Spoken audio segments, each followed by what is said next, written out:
Welcome, everyone. I'm Sandra Bargman. A few years ago, I wrote and performed a solo show called The Edge of Every Day, which was an exploration of the rough edges and contradictions we all face and grapple with. The show hit a nerve, and the relevance of the topic would only grow over time, more than I could have foreseen. So, here we are. Real talk with real people, sharing stories and perspectives that spark provocative invitations to leap out of what's safe, on the edge of every day. Thanks for listening. Hello, everyone. We are live in the hive. Thank you for joining me on this, the 27th episode of The Edge of Every Day here on talkradio.nyc. For those of you who are tuning in for the first time, and for those of you who don't know me yet, I encourage you to check out my bio on talkradio.nyc, or of course, you can visit my website, sandrabargman.com. And please tune into any of my previous episodes with my inspiring guests. In a nutshell, this show is about celebrating triumphs, pushing boundaries, and exploring rough edges. Through conversations and shared stories with friends and colleagues, it's my hope that we can begin to understand our edges. And what I mean by edges is those places where we are fearful, those places where we're resistant to change, those places where paradoxes and contradictions live in our beliefs and our understandings, both about ourselves and about the world around us. Those places we don't want to look. We live in turbulent times, and we are coming to understand that life simply isn't black or white. It must be an embrace of both, and the more we recognize our own edges and get real about them, the more we can help others to do the same. And that, I fully believe, can help to change the world. So, thanks for tuning in.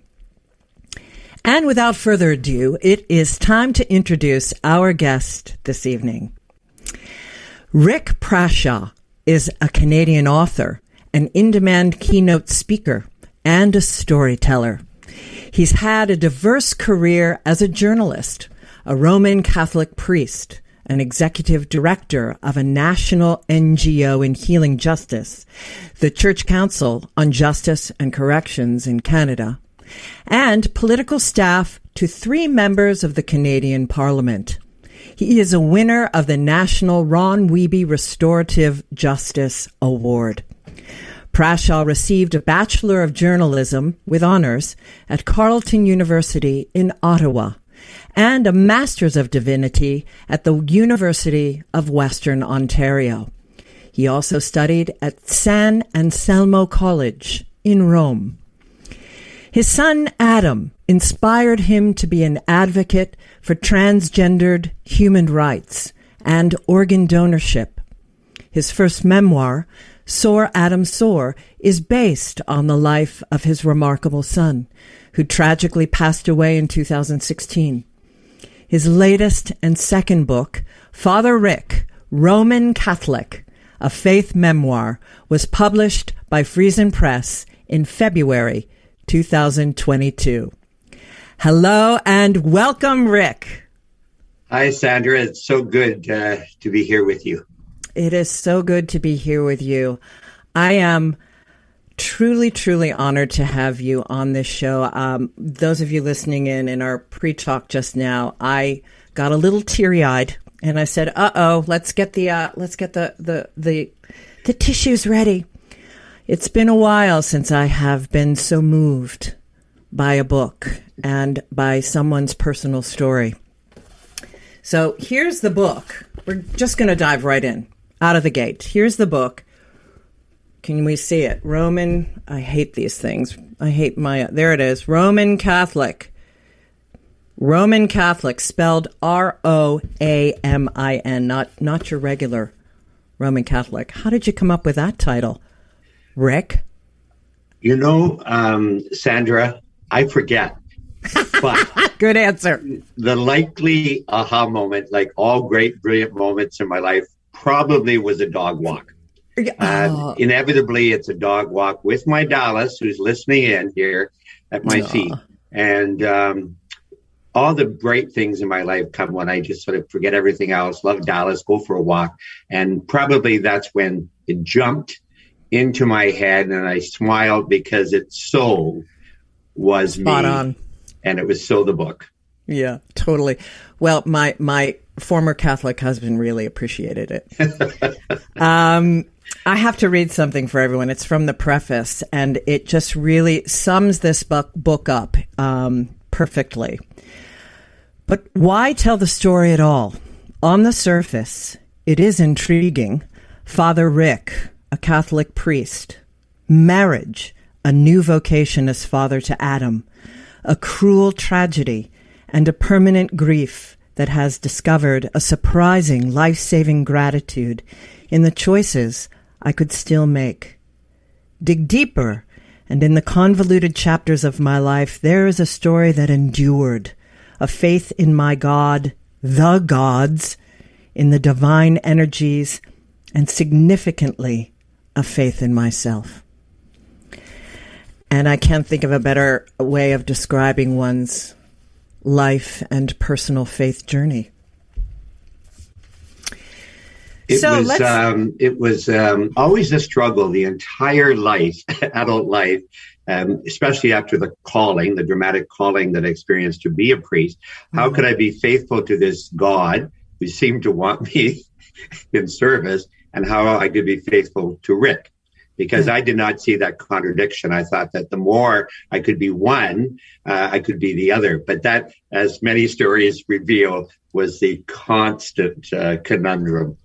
I totally get that. And as a minister myself, an interfaith minister and experiencing the call to service, to step out more into that role, but to still have a sense of one's life and what that means. I really can relate to it. That's, of course, so much of why I think I really related to your story is that it's so, and for those of you who are listening, you're going to hear way more about it, but his writing style is what is so kick-ass.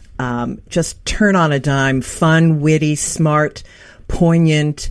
It spirals. It's not linear. It's really breathtaking. Okay, so you can tell I love the story. The book. So it's many, many stories, all one story though. So let's dive in.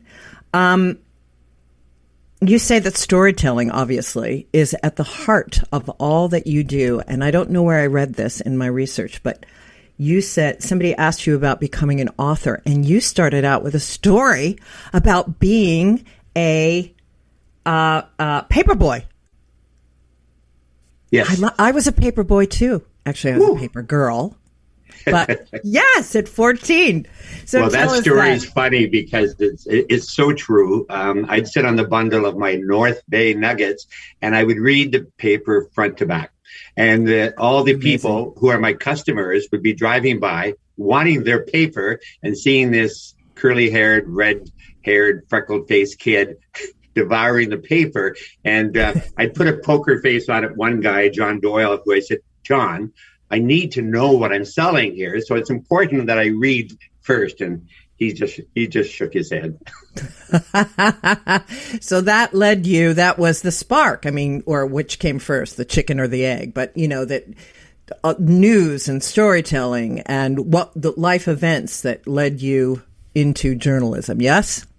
I love stories. I love hearing them. And then I started to discover the joy of telling them and the audience that one could have and how you could change a story. Later on, I was going to meet this Father John Shea in Chicago at this liturgical conference. And he always said, don't tell the Jesus story straight, retell them and make them your story.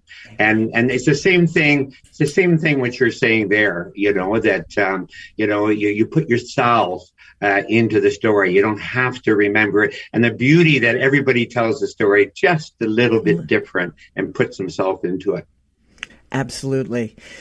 So you did ultimately go into journalism. Tell us about you called yourself your childhood a Catholic cuckoo's nest. which I love because I can only imagine, it's just I've heard the stories my husband has told. I just love that. So please tell us about that.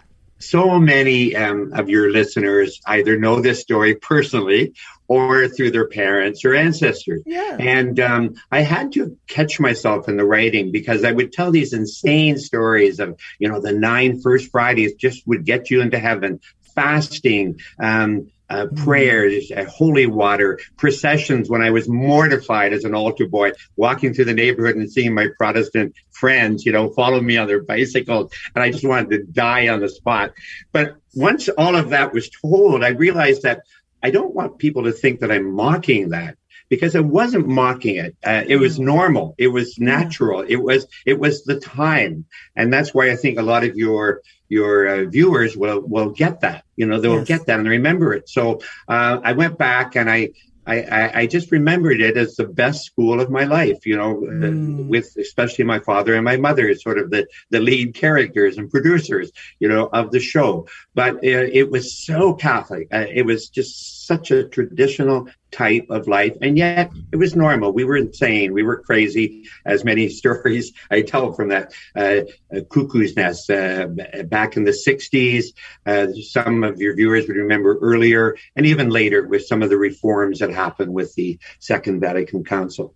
Yeah, very different time, very open time. And with music and, the events of that time were calling people forward in very different ways, very exciting ways. So tell me, in choosing to get into to answering the call, was your connection to God and spirit and your Catholic faith, was there an element of, even as a child, sort of feeling a call, a knowingness of a calling, or were you just attracted potentially, and not just, in addition, attracted to the rituals and the storytelling and the iconography in the way that I was as a young person, in the Christian faith that I was raised in? I was really into all of that stuff. Well, listen, I tell the story that I got strapped twice in grade 2 by a nun, a wayward sister. I redeemed the sisters with many good stories in my book, but she strapped me twice for not knowing why God made me. And I guess she thought that if she hit me on the hand once that I would suddenly remember, but I didn't remember. I was more into girls' curls, and I love the heavenly nave up on the ceilings and the angels and the swords. Yeah. And so, as a young boy, that's all fantastic. But I was one of those rare people, according to friends and what I see then and now.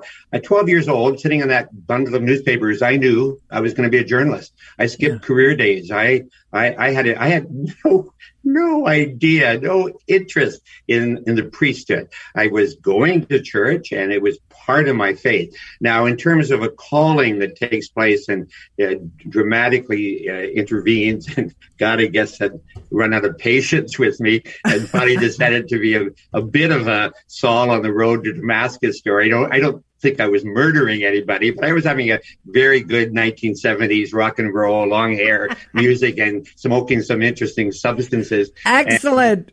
And here we are in the 70s, and I get this dramatic call. Okay, no, this story has to wait. We've got to go to break. I'm like, not one more word. This is going to keep everyone on their seat to hear all about your big moment. All right. Stay tuned, everyone. When we come back, we're going to hear Rick's big call, the big moment, the smashing moment, call to ministry. When we come back on The Edge of Every Day. Stay tuned. Are you a business owner? Do you want to be a business owner? Do you work with business owners? Hi, I'm Stephen Fry, your small and medium-sized business, or SMB guy, and I'm the host of the new show, Always Friday. While I love to have fun on my show, we take those Friday feelings of freedom and clarity to discuss popular topics on the minds of SMBs today. Please join me and my various special guests on Friday at 11 a.m. on talkradio.nyc. Are you a conscious co-creator? Are you on a quest to raise your vibration and your consciousness?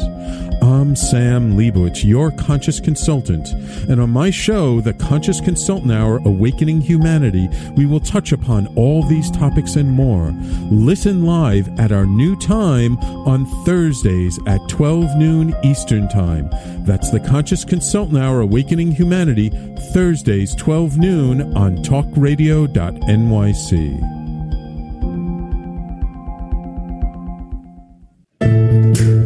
Are you on edge? Hey, we live in challenging, edgy times, so let's lean in.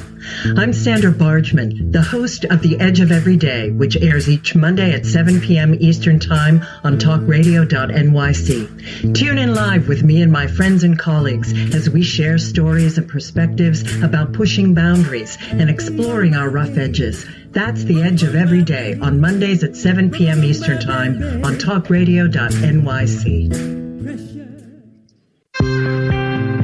You're listening to Talk Radio NYC. Uplift, educate, empower.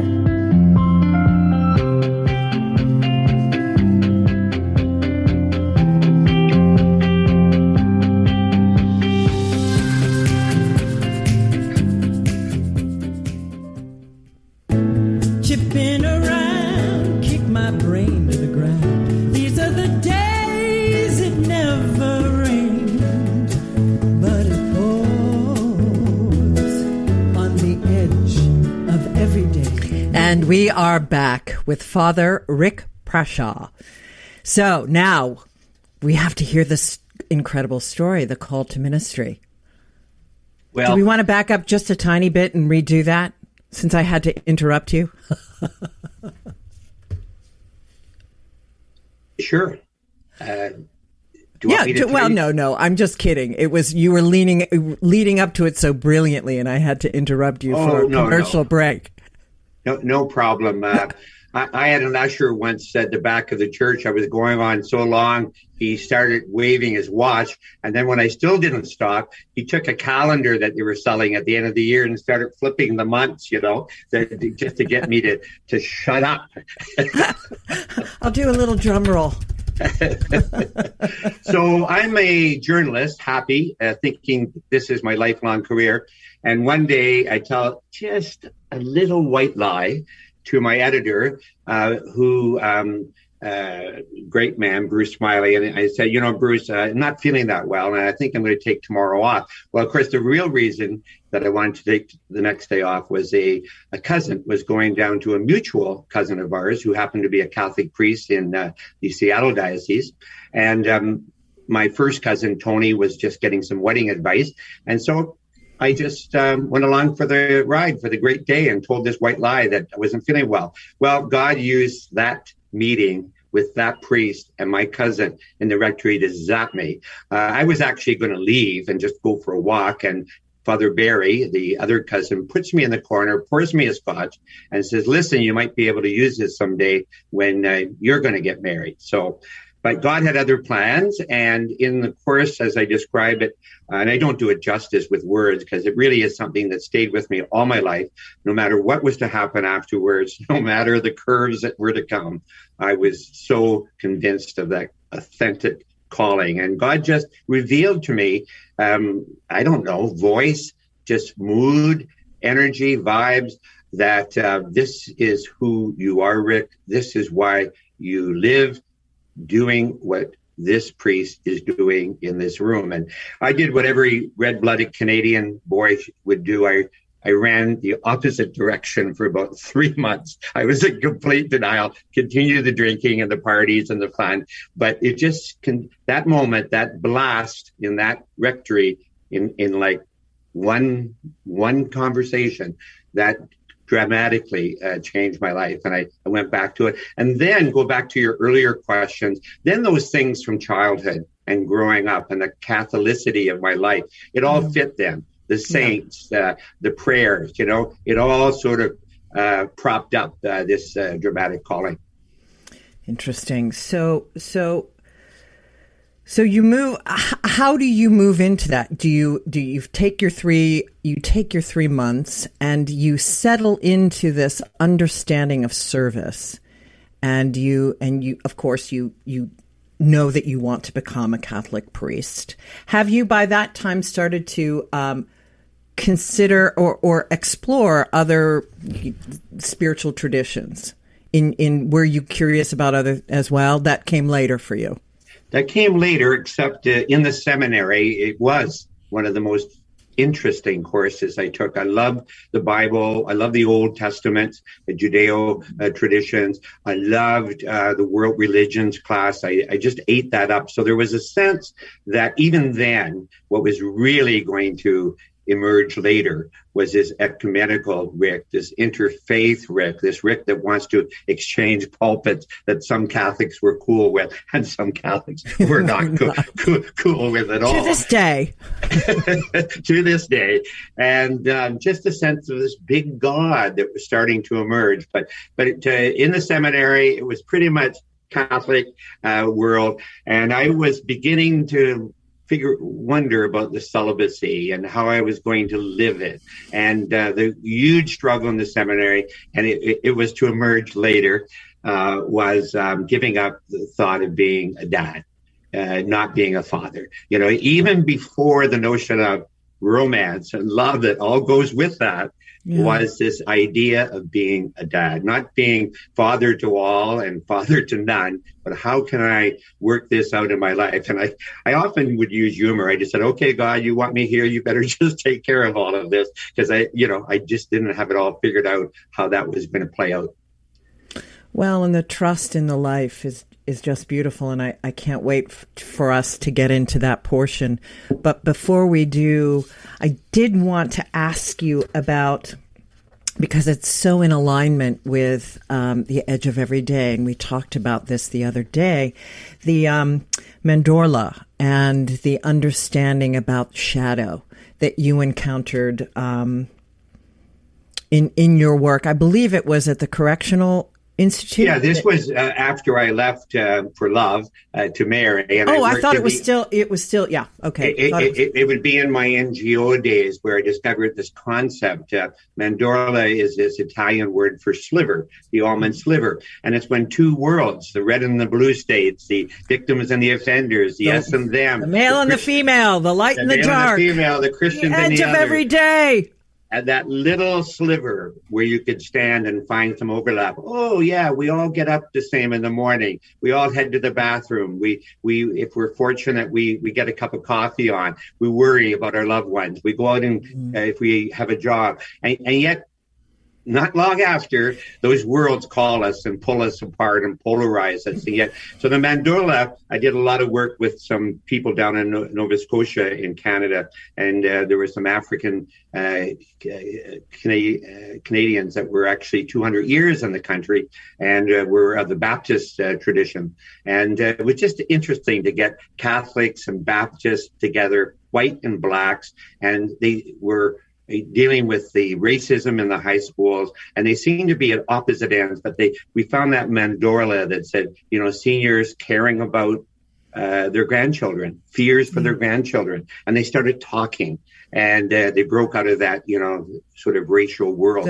Yes, the dualism and the polarization. Well, and it's an image. It's two circles. It's like a Venn diagram, but only two circles, and it's again to the edge of every day, and the understanding of bringing the two. We as human beings must find this sliver, that sliver, over and over and over. We're called to find that sliver. And so, well, let's circle back now. Thank you for that. Let's circle back to your ministry and the moment where things started to shift, where you started to choose another spiritual or add on another spiritual path, the path of, I always tell the story with my former students from seminary, my number one spiritual path, other than all the other things that I look into, is my marriage. Right. The polishing that happens with that. The whole second part of the book is just crammed full of stories, priest stories, serious stories, fun stories, crazy stories, social justice stories, helping arm's distance the smuggling of two El Salvadorian boys that were completely lost to get them home to mama. The boat people, the whole Vietnamese 80s story of becoming a parish, that many parishes of different faiths did. Just the everyday social justice stuff, the notions that I didn't want to fight wars in faith. And so, people wanted to say who's worthy when nobody's worthy to receive, Jesus in the host. I love the line of communion that everybody fell into it, male, female, or none of the above, and old and young and rich and poor and well dressed in church Sunday, go to church finery and jeans. And I just love that image that every one of us. So even at the beginning, I was reluctant to play defender of the faith. I figured God can take care of this. Yeah. God's big. I'm not going to be his lawyer. But you were at the heart of it. You were at the heart of what it is for everyone. That's right. So not everyone applauded, but anyway, it was good. It was good. And it was a good time in my life and a wonderful time. And I guess I had some arrogance because priests would leave and I would say, not me. I would never judge them, but I would say, I don't see that happening ever.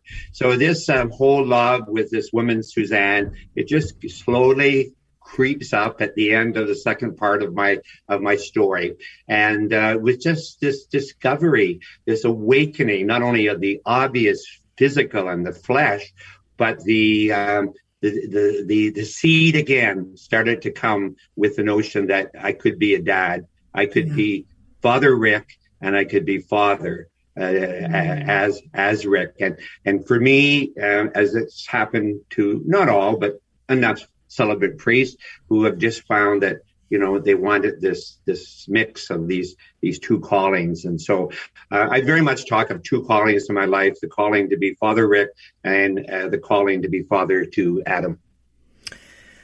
Just so beautiful. Well, so when you had to when the calling came and you had to extricate yourself from the church, how was that? Oh dear. Yeah, I'm sorry to tell you, we have 2 minutes till break, so we can. Yeah, that didn't. We'll dive into Adam. That didn't go well. That didn't go too well, and that's probably one of the more interesting chapters in the book. It didn't go well with my family when I broke the news to them because I didn't understand that I was their Father Rick. It was so embedded. It was not only your identity, theirs. So nobody except my dear mother, who probably felt the greatest pain over the news that her priest son was leaving. She was the one that, with her stoic Cape Breton Scottish ancestry, just was the first person in my family to ask to see a picture of Suzanne.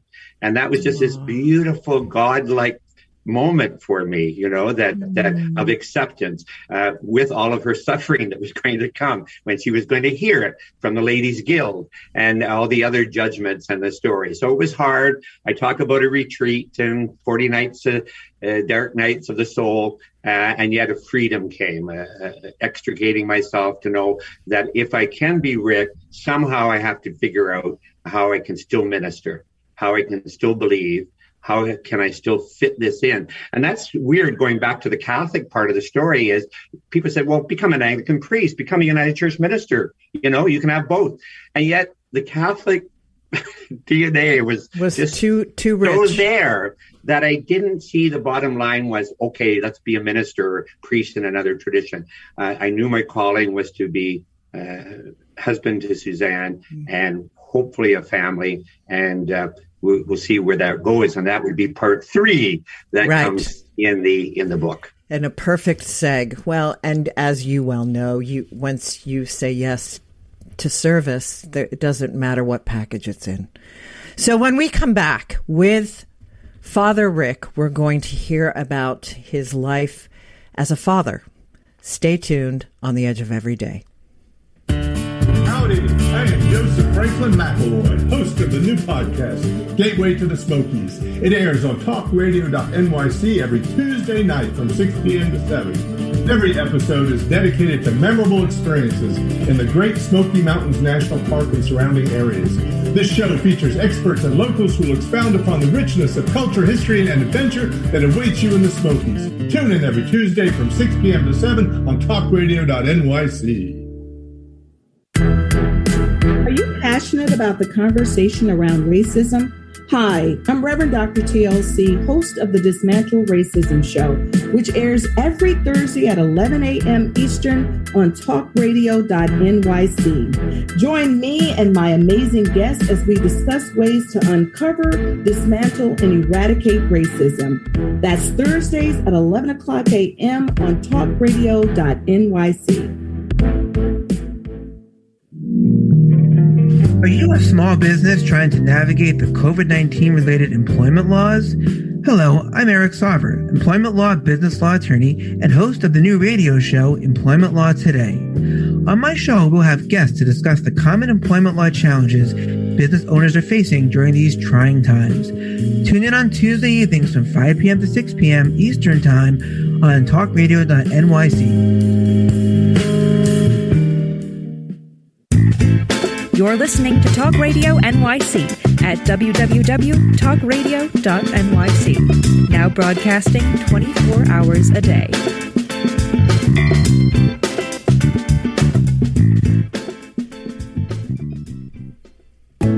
Chipping around, kick my brain to the ground. These are the days it never rained, but it every day. And we are back with author Father Rick Prashaw, Roamin Catholic.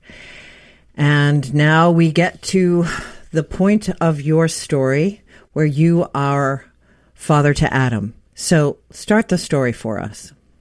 Sure. I am instantly, after the marriage, a stepdad to 3 older kids of Suzanne. And within a year, she breaks the glorious news that we're expecting a child. And she being a bit wiser in this, I had baptized about 10,000 kids, but I was clueless about being a parent and a dad. Willing, eager, but clueless. So what happens is she says, it's a boy. And this is early in the pregnancy. And I go, ultrasound? She goes, no, I just know. It's very much David's pregnancy. It's not Lauren and Lindsay. I said, okay. So the April 22nd, 1993, out comes this child that the intern catches the kid. I should have known that this was the prelude for the entire life in a fast lane for this kid. Says, you are the parents of a beautiful baby girl. And mom bolts up on the delivery room looking for where a kid that we had started in the womb to call Adam. And where's Adam? Like, no. And so it began. And we smart parents, a smarter mom than smarter dad, names the kid Rebecca Danielle Adam Prashaw. And of course, it would take a long time into the teen years, but this tomboy, this scout in To Kill a Mockingbird, Paper Moon, the pitcher, Tatum O'Neal, this is my kid, in spades, no dresses, nothing like that. No dolls, nada. No. And so it will take a long journey that we tell mostly in Soar, Adam's Soar, about this gender journey home to the boy in the mirror that he could not see, but he knew, and we knew he was. And I just, Sandra, fastened myself like the seatbelt, the roller coaster of my life. I grown up with my dad, who was a bit of a comic and a clown, much like the son that my son that they didn't meet in this life. He just celebrated diversity. As long as anybody would accept his teasing, which was 24/7, he didn't care who you looked like, who you loved, what's the color of your skin. So I learned some things I didn't appreciate at the time. And so I didn't have any problem with this announcement. My thing was fear. I just feared for I knew the world out there. I knew the hate. I knew the discrimination. And also we was battling epilepsy. So there was a lot on his plate, but he just wanted that life as a boy to be the Adam that he knew he was. And so that's the 22 glorious years parenting, the sickness, always going back to a sunny place in his life. In that first book, Soar, he's the co-author posthumously, because I put in all the margins of the book his crazy Facebook posts and his social media. And then sometimes in the transgender journey, when he got into the testosterone, and as we approached surgery that we never got to because of the tragedy that happened, he tells the story way better than Dad. So I just let him take over. He just took over, and he tells that story. Unbelievable. Well, and apparently he told you on the pillow, to use his words. Well, yes. And that, again, is a story after he died. And that's part of my faith that we can talk about that grief and it's how paralyzing. And I felt like I was in the water with him. He always had epilepsy, but only in the last 5 years he had major seizures, and they were life-threatening seizures. And we had a second surgery. He went for it. He said, "Dad, of course I'm going to go for it. It's a no-brainer, Dad." I said, "Well, actually, son, it is a brain that they're going to offer." Exactly. Just to be clear, this surgery was for the epilepsy on the brain. That's right. That's right. And he went twice for it, and it was reduced, the severity, the frequency, but we never got the miracle that we wanted. And the second one, just months before the drowning, we got a blue light. He had a second surgery. Everything was good. There was no traces of it. So everything was good. He was in a hot tub with his friends one day, and they went down to retrieve some things in the apartment, and they found him underwater when he came back. And that picture, I don't know if the viewers can see. We can see it. Is a picture he snaps on Instagram probably a minute before the drowning, when he's in his happy place. His shirt is off. He's telling the world who he is. He says, "I am Adam," and his last words, his last hashtag is transgender. And it was just a crappy picture that I said, there's no way we're going to get this on there. But that was one of the miracles that happened. And then back to your question about the Facebook post, is that I was going to paraphrase him. And he texts me down the top of his head sometimes. That's just the way he is. He just texts me, and it's so Adam. I just so know it's him, even though he's passed. And he says, "Dad, use my words, not your words." and I go, okay. So I had to think about how I was going to do that with a Facebook post. Oh, my. You know, one of the great joys of doing a podcast is deepening into someone's story, but trying to fit it all in an hour is very hard. And Adam does, they keep him alive support. He does not survive. And let's move into, I do want to hear about your grief and writing the book, but I also want to hear about organ donorship. Sure. I want our listeners to hear those stories. So on the organ donor side, again, he at 16 in a 10-second conversation with his mother opens up. He's so keen to drive. He's having sort of a break from the seizures so he can drive. And he says, "What's this organ donor thing?" And Mom says, "Well, if anything bad happened to you and you weren't to live in an accident, you could save other people." Well, of course I'd do that. And that was it. That was all he said about it. And by that moment, we knew what his wishes were. So when we couldn't get the miracle that we desperately prayed for and wanted, there was the other miracle in the room. As a registered organ donor whose wishes we knew, he saved 4 lives. He saved a heart patient that was in critical condition, and 2 kidneys, and his liver saved. And in the serendipity of Adam's life, as only Adam would choreograph, there are rules in Ontario and Canada. Most times people do not know who receive your loved one's organs, but the heart recipient, and it was so beautiful that it was a heart recipient, and it was so perfect that it was a man, while the other 3 were women because of his gender journey. Yes. And this clever man sleuths us, meets us, we're great friends. He decides to seize on his lifelong dream to be an actor, and he becomes the narrator for my audiobook of Soar, Adam, Soar. So when I go to libraries and I pitch my story in a little bit of a loud voice because of my hearing impaired challenges, I was in the Ottawa Valley recently, and I'm telling people, just the elevator pitch, and it's 30 seconds. Catholic priest marries father of a transgender son. through the tragedy, death, organ donor, heart recipient. The other librarian who wasn't really paying attention looks up and says, is this fiction? You know, like, and yes. I laughed. I did that. I laughed. I said, I only wish it was fiction. I said, you can't make it up. I said, it's my story. It's my life. You know, so the grieving, I wrote that in the depth of my grief, and it's a miracle, really. It's Adam really supported me. You know, I went through some moments of just wanting to give up and let him, you know, let go. My dad, I had to remember his gospel about choosing life, about being not afraid.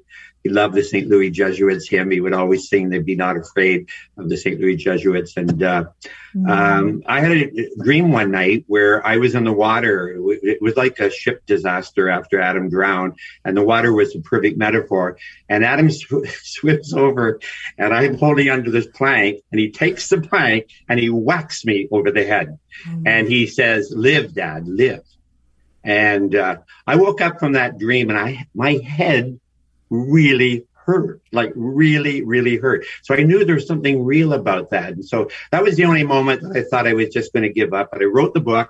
I told the stories. I found life in that. I found life in the gratitude of organ donor work, of transgender human rights work. I'm in places that you said at the beginning, the conundrum and the paradoxes. Like, you know, I'm there, and you know, Jean-Paul Sartre has this glorious phrase in one of his writings about freedom is what we do with what is done to us.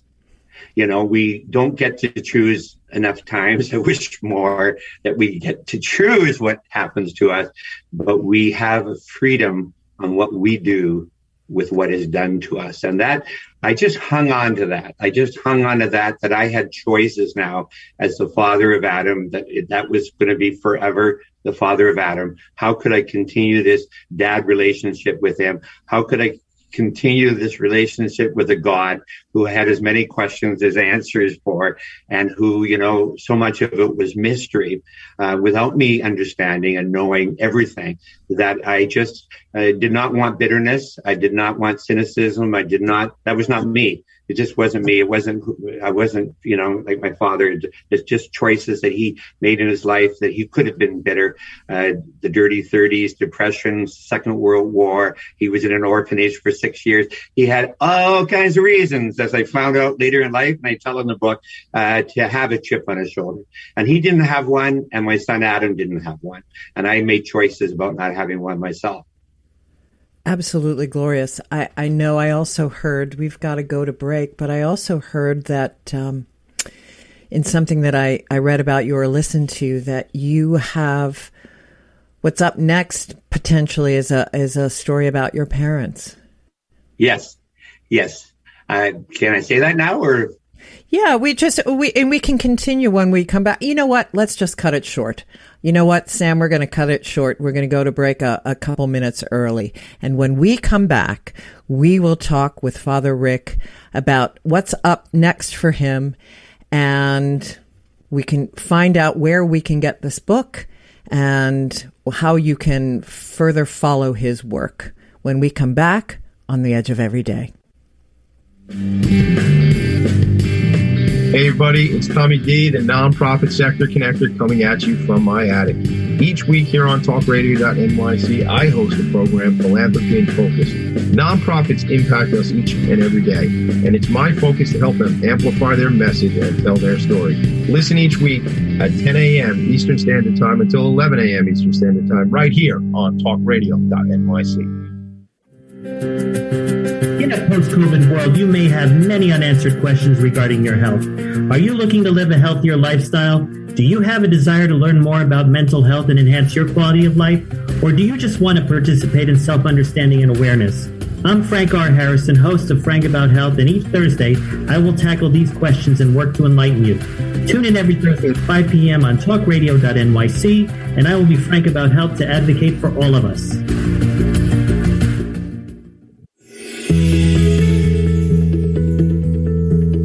Calling all pet lovers. Pet Avengers, assemble! On the Professionals and Animal Lovers show, we believe the bond between animal lovers is incredibly strong. It mirrors that bond between pets and their owners. Through this program, we come together to learn, educate, and advocate. Join us live every Wednesday at 2 p.m. at talkradio.nyc. You're listening to Talk Radio NYC at www.talkradio.nyc. Now broadcasting 24 hours a day.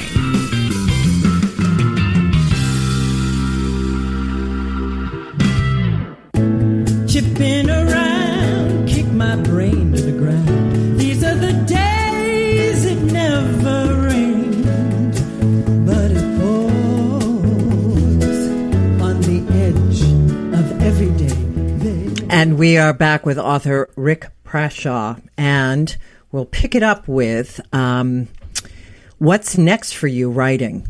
You were, I had overheard that you have some ideas for a few books, and one of them being few more books, now that you are such a well-received and glorious writer.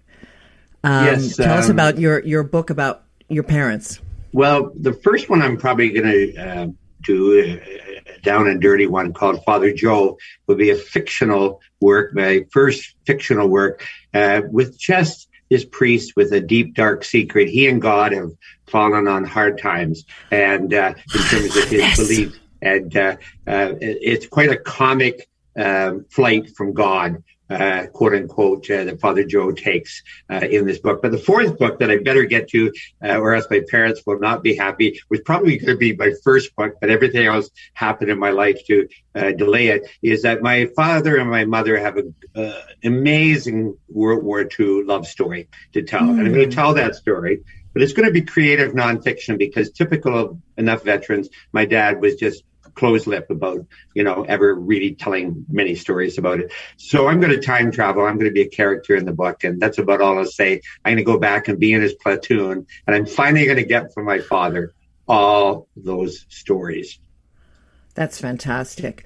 So did you, being an author, was that, when you were a journalist, is that ever something that you thought about doing back in the day when you were really writing? Well, maybe you were also writing your sermons and things. Did you, obviously, did you ever consider yourself becoming an author in all of this? I mean, I know you considered yourself a storyteller, but it's a whole nother ballgame to find your writing style. I have a couple of books with my name on it for the NGO days, but they're with co-authors, and they were really around restorative justice, healing justice, but again, always telling stories. And whether it was in politics or NGO or journalism or priesthood, it was the storytelling. I can't honestly say that I had this conscious saying that I'm going to write a book, but I do know that when I finally retired and I had some bills to pay and I knew I had stories, that it just so became clear to me that I wanted to write books. I wanted to write for myself. Yeah, and for Adam. Yeah, and for Adam. And that incredible journey that you're still on. Well, I laugh at myself. I laugh at myself a lot, actually. But I laugh at myself, Sandra, when you keep on calling me Father Rick. And I know you're referring... No, I'm so loving that. I know that you're referring to the book. And it's like, pardon me, it must be the old Catholic in me. I want to correct you and say, no. I'm not Father Rick. I'm Rick now, who's a father. But of course, I am Father Rick. And this is the... you talked about the... You didn't use the word circle, but used another really good word. And that's the indigenous spiral. The teaching and your edge work, this constant spiral that I went back. I'm the guy that can't remember why I go to the kitchen now, but I'm so back as a priest, as Father Rick. It's like yesterday, today. I carry it. I carry all the stories, the graces, the love, the mercy, the forgiveness.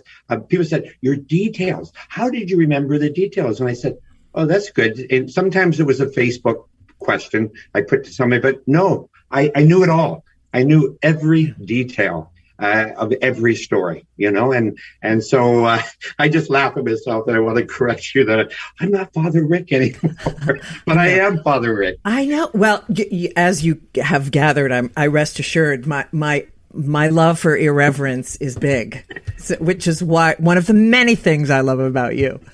So how has, I can imagine that the book tour opening up post-COVID and really the embrace of both of these books has really served you in your grieving process and also your next steps. Tell us about how that's been for you. I'm just fresh at my 50s, fresh from 3 live events. And it was just like glorious to actually be in a room. Many people begged off with last minute positive testing or other life stuff.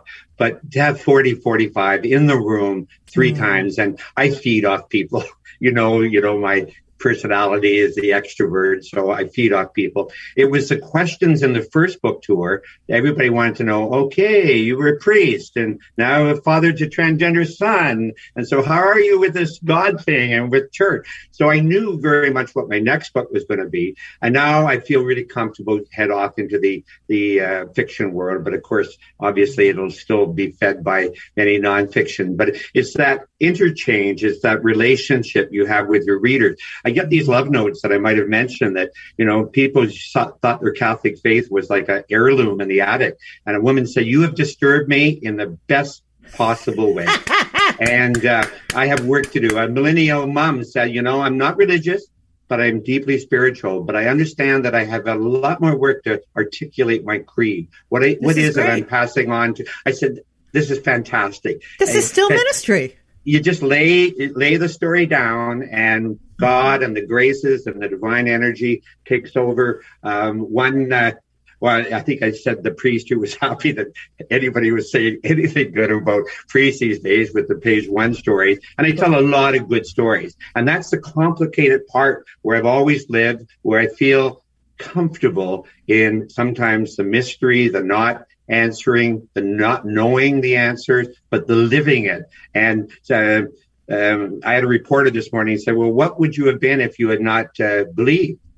And I was just dumbfounded. I didn't know what to say because I said, "Well, that would be fiction because I don't know that. I would have to imagine not believing, and it doesn't let God off the hook because, why do I have this strong faith with all this insanity that has happened and yet others don't have it? And that leaves me just struggling and wondering and, questioning. So, that's why I just like the storytelling and not really the judging or no more real preaching or proselytizing, just telling these stories. Well, I can't imagine that you ever proselytized, but you just shared who you were and invited people into the questions. And so you're working with a lot, I would imagine, many of the people that are reading your book and are benefiting from it are people like that young woman who considers herself spiritual or a nun, as we talked about, none of the above. And people who have potentially left their tradition of origin that are looking to find ways to come to terms with that it's completely a spiritual path without all of that. And that your stories and your willingness to embrace that as well is in great service to that. Right. Thank you. I felt like a dinosaur reading this story going back so long ago. It just seemed like, my great nephew Cruz, who did think I had Jurassic Park pets when I was a kid. But I had a breakthrough on Good Friday after the start of the COVID. I was isolating, coming home from a Mexican writing trip. And I started telling my faith stories to my niece on Good Friday, eating chocolate Easter eggs. And it was all just perfect. And she's a little irreverent and she's asking me questions like, what's this Ash Wednesday thing? And what's so important about Friday, Good Friday at 3:00 anyway? And I would say, Claire, your father, a good Catholic family. So we were having this thing and I went for a dog walk and I said, that's the story. That's how I'm going to do this.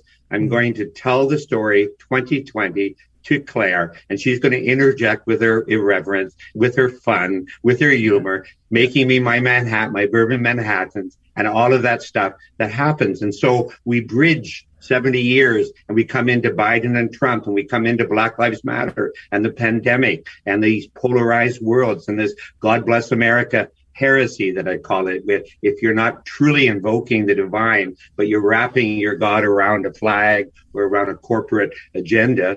I talk about all of that, but it only happened because of another dog walk that I said, I know how I'm not a dinosaur. I'll make this a 2020 storytelling on Good Friday, eating Easter eggs with my niece Claire. Well, this kind of compassion and this kind of kindness and this kind of curiosity and love for life is timeless. Absolutely timeless. Well, we have come to the end of our show, Father Rick. Can I tell them where to get it? Barnes & Noble? Yes, but Amazon exactly. And all the great indie stores, you'll find it. And your website? And my website, yeah. Which is? rickprashaw.com. Okay. rickprashaw.com. And you can also go to your local indie bookstore and ask them to get it for you and get a few extra copies that you can share with other people who are coming into that particular bookstore if they don't have it already. Rick, thank you so much for being on my show. This has just been a delight and an honor. Thank you, Sandra. And to all of you who are listening in, thank you so much for spending this hour with us. And remember, you are always on the edge of the miraculous. Till I see you next time, take good care. This is our last dance. This is our last dance. This is ourselves under pressure. Under pressure. Under pressure. You're listening to Talk Radio NYC. Uplift, educate, empower.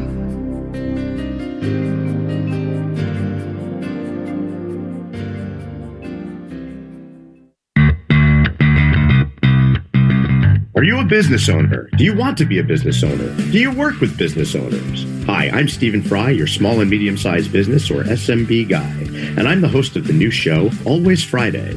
While I love to have fun on my show, we take those Friday feelings of freedom and clarity to discuss popular topics on the minds of SMBs today. Please join me and my various special guests on Friday at 11 a.m. on talkradio.nyc. Are you on edge? Hey, we live in challenging, edgy times, so let's lean in. I'm Sandra Bargman, the host of The Edge of Every Day, which airs each Monday at 7 p.m. Eastern Time on talkradio.nyc. Tune in live with me and my friends and colleagues as we share stories and perspectives about pushing boundaries and exploring our rough edges. That's The Edge of Every Day on Mondays at 7 p.m. Eastern Time on talkradio.nyc. Uninformed about menopause and how it impacts on your life? Hi, I'm Pat Duckworth, women's health strategist and host of the Hot Women Rock radio show, empowering women leaders at menopause. Join me every Thursday at 10 a.m. Eastern Time, 3 p.m. UK time on talkradio.nyc for interviews with inspirational women who will share their top tips to rock your world. In a post-COVID world, you may have many unanswered questions regarding your health. Are you looking to live a healthier lifestyle? Do you have a desire to learn more about mental health and enhance your quality of life? Or do you just want to participate in self-understanding and awareness? I'm Frank R. Harrison, host of Frank About Health, and each Thursday, I will tackle these questions and work to enlighten you. Tune in every Thursday at 5 p.m. on talkradio.nyc, and I will be frank about health to advocate for all of us.